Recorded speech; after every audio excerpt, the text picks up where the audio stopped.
Assalamualaikum warahmatullahi wabarakatuh. Saya Irfan Anggarapane, NIP 2023-0615-2024-12102 dari gelombang 3 angkatan 21, kelompok 1.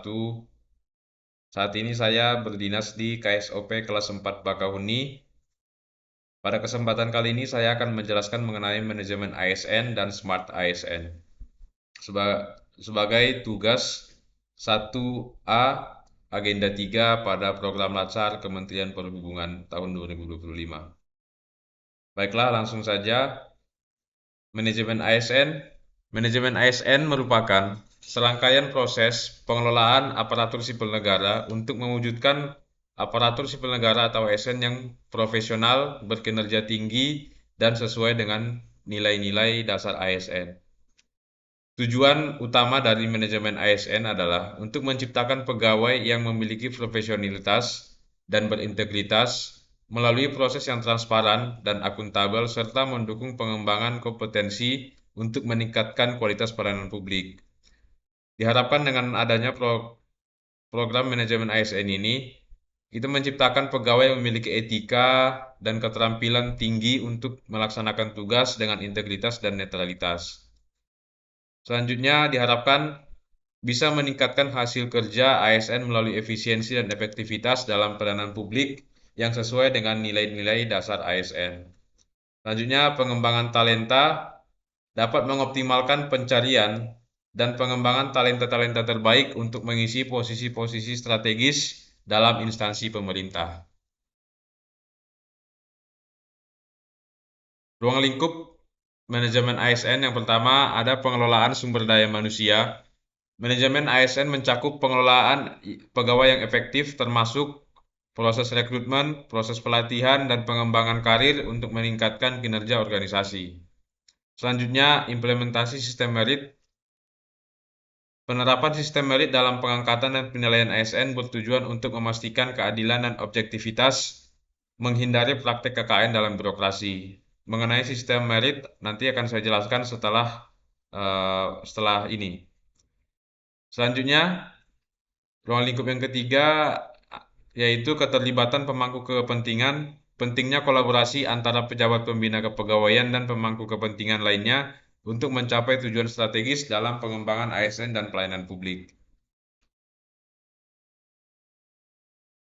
Selanjutnya ada konsep sistem merit, di mana sistem merit merupakan sistem manajemen sumber daya manusia yang mengutamakan penilaian dan pengambilan keputusan berdasarkan kualifikasi, kompetensi, dan kinerja individu secara adil dan wajar.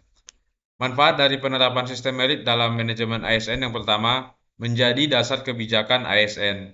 Sistem merit berfokus pada kualifikasi dan kompetensi pegawai untuk meningkatkan kualitas pelayanan publik. Artinya, pegawai itu dinilai dengan secara objektif output dari hasil kerja yang dia lakukan. Selanjutnya, pentingnya integritas.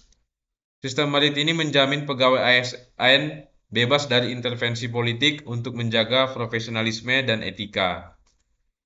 Yang ketiga, manfaat dari penerapan sistem merit adalah untuk tujuan jangka panjang. Sistem merit ini menciptakan lingkungan kerja yang adil dan transparan untuk meningkatkan kepercayaan masyarakat terhadap pemerintah.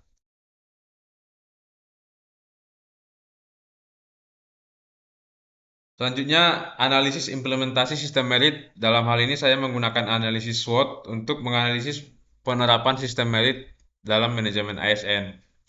Yang pertama, kekuatan sistem merit yaitu dalam objektivitas. Sistem merit ini meningkatkan keadilan dalam penilaian ASN berdasarkan kinerja dan kompetensi, bukan dengan cara-cara yang tradisional seperti misal ada karena dia saudaranya bisa dipromosikan dan lain-lain.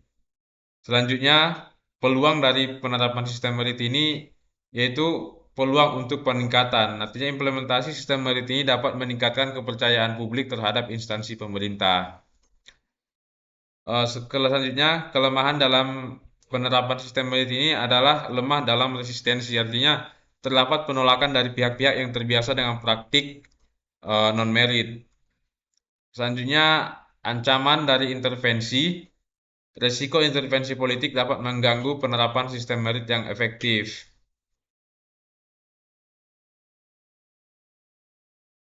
Selanjutnya, Smart ASN. Smart ASN ini didefinisikan sebagai sebuah konsep ASN yang memiliki kemampuan dan keterampilan yang lebih maju, terutama dalam hal teknologi, informasi, dan komunikasi, serta jiwa kewirausahaan.